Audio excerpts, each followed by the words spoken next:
Merhaba arkadaşlar, ben Canan. Bugün sizlere son zamanlarda sosyal medyada çok meşhur olan bir kahve tarifi vereceğim. Dalgona kahve diyorlar.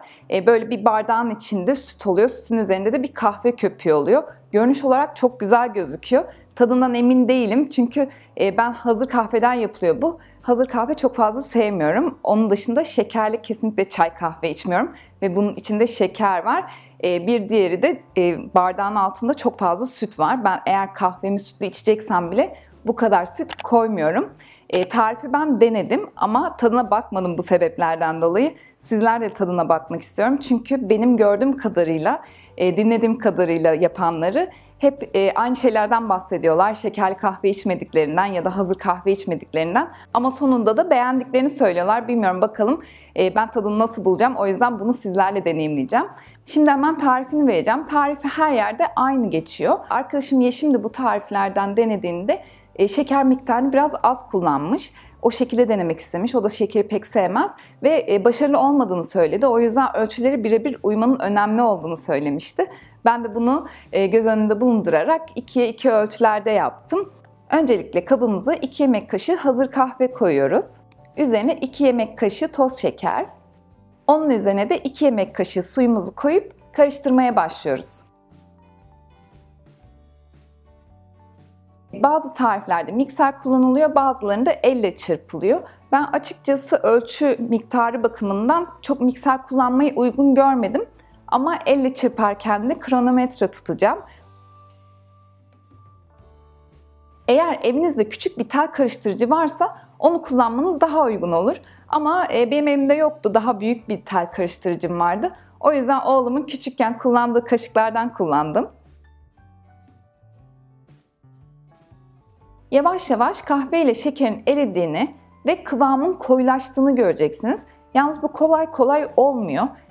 5 dakikanın sonunda birazcık kıvamının koyulaşmaya başladığını göreceksiniz. Ama köpük yapacağımız için birazcık daha süreye ihtiyacımız olacak.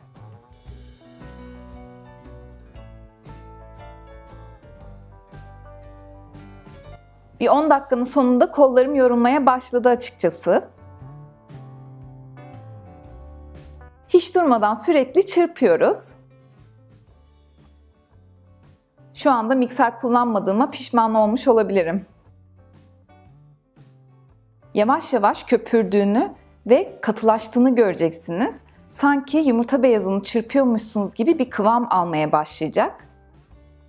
Ve 20 dakikanın sonunda kıvamının bu şekilde olması gerekiyor. Yani kaşınızı çıkardığınızda köpük düşmeyecek.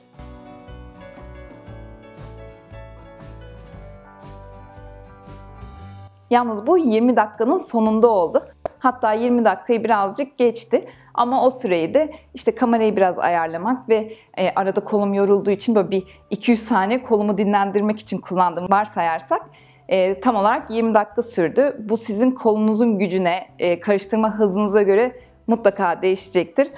Arkadaşlar merhaba. Videoya böyle bir ara vermem gerekti. Çünkü editini yaparken bir şey kafama takıldı. Ben oda sıcaklığında bir su kullanmıştım. Sonra bir baktım ki araştırdım. Çoğu insan sıcak su kullanmış. Yani normal kaynar su kullanmış.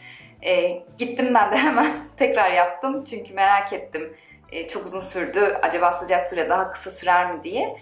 Ama hatta çektim. Kronometrede tuttum. Çok büyük bir fark olmuyor. Sıcak suyla da yani kaynattığım suyla da 18 dakika böyle 33 saniye gibi bir şey tuttu. Yani oda sıcaklığındaki suyla da yaparsanız, kaynar suyla da yaparsanız o sürelerde bir şey tutuyor. O yüzden bence mikserle yapmak daha kolay. Çünkü bayağı bir kolum ağrıdı yani buralarını sürekli aynı şekilde çırptığım için. Öyle şimdi videoya dönebilirsiniz. Ama herhalde bu tarifi bir daha yapacak olsam mikser kullanırım. Şimdi bardağımızın içerisine buz koyuyoruz. Buzsuz da yapabilirsiniz. Ben buzlu yapmayı tercih ettim. Soğuk daha çok hoşuma gideceğini düşündüm. Üzerine sütümüzü ekliyoruz. Birazcık bardakta boşluk bırakıyorum ki yaptığımız kahve köpüğünü yerleştirebilelim. Şimdi yavaş yavaş kahve köpüğünü içerisine bırakıyorum. Tamamen üst yüzeyi kaplayıncaya kadar kahve köpüğümü yerleştiriyorum.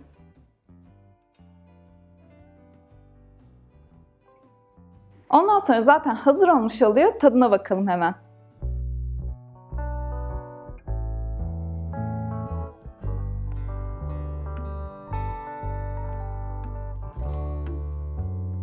Kahvemiz hazır. Şimdi birkaç noktadan bahsedeceğim. Öncelikle bu ölçülerde ben bir bardağın üzerini tamamen doldurabildim, kaplayabildim. Diğer bardağa çok fazla kalmadı.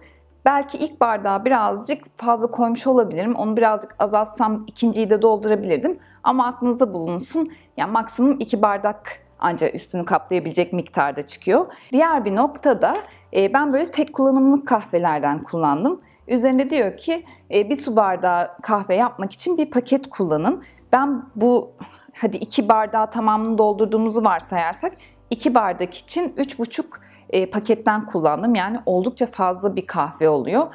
İçtiğinizde ona göre kafe miktarını hesap edebilirsiniz. Şimdi hemen kahveyi de göstereyim. Bu şekilde oldu. Altı süt, içine ben bir tane buz koydum. Bazıları buz koyuyordu, bazıları koymuyordu. Ben soğuk denemek istedim. Üzerine de bu kahve köpüğümüzü koydum. Bayağı güzel gözüküyor. Hafif bu üzerindeki kahve köpüğü aşağı doğru degrade oldu. Çok görüntü olarak gerçekten cezbedici bir görüntüsü var. Şimdi artık tadına bakacağız. Aslında karıştırılarak içiliyormuş. Bilmiyorum, ben önce kahvesinden mi içsem, herhalde acı olur bilmiyorum. Ama bir deneyelim. Önce bu şekilde içmeyi deneyeceğim. Ondan sonra da yanıma bir kaşık aldım. Kaşıkla karıştıralım. Bakalım o şekilde deneyelim. Yok.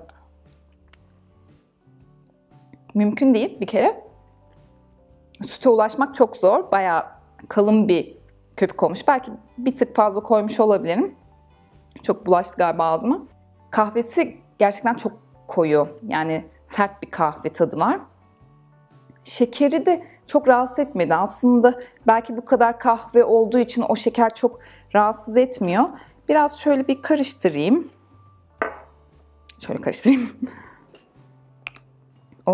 Tabii karıştırırken dökülüyor birazcık. Şuradan bir ufak delik açıp öyle deneyeceğim bir dakika. Yani gördüğünüz gibi gerçekten köpüğü çok sabit oluyor. Hiçbir şekilde bir yere kımıldamıyor. Şimdi böyle deneyeyim. Aslında bir şey söyleyeceğim. Söyledikleri doğru. Hiç benim tarzım bir kahve değil bu. İçeceğimi düşüneceğim ya da seveceğimi düşüneceğim bir şey değil. Ama bayağı lezzetli geldi. Yani böyle kahve gibi de değil. Güzel.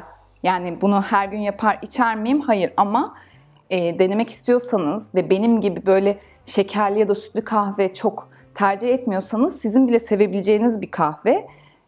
Bence başarılı bir kahve. Deneyebilirsiniz evde. Zaten hazır kahveyle yapıldığı için ve malzemelerimiz de çok az olduğu için hiçbir araç gereç, hiçbir şey kullanmadan aynen benim yaptığım gibi elinizde çırparak yapabilirsiniz. Bu kadar. Umarım beğenmişsinizdir. Beğendiyseniz beğen tıklamayı ve kanalıma abone olmayı unutmayın. Tariflerimi de arkadaşlarınızla paylaşırsanız çok memnun olurum.